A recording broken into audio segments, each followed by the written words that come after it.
I have a friend who's always really cheerful and optimistic.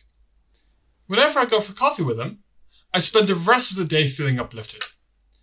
It turns out that that's not a coincidence. Happiness can spread. Scientifically, we could say that happiness is a contagion.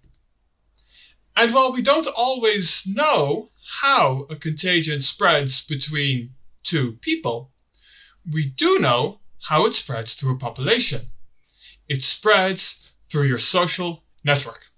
Now, I don't mean Facebook or Twitter. I mean the people that you talk to day in, day out.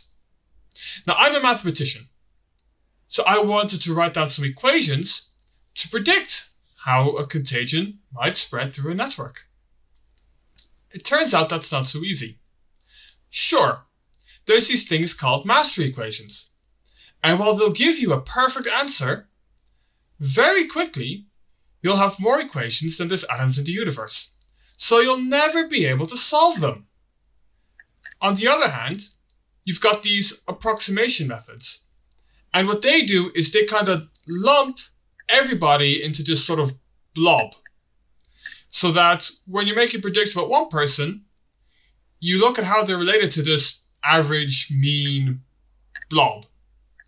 So while that's really fast, it doesn't really work very well. It doesn't give very good predictions.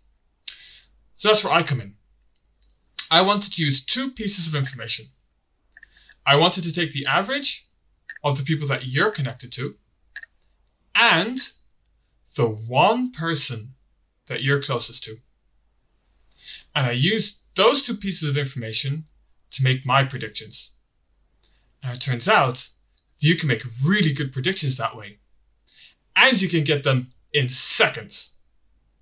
But how do you balance these two pieces of information? Well, that's my favorite part. It turns out that you balance them equally. The one person that you're closest to is just as important as every other person combined. So if you want to make sure that you're happy, then make sure that the person you're closest to is happy too.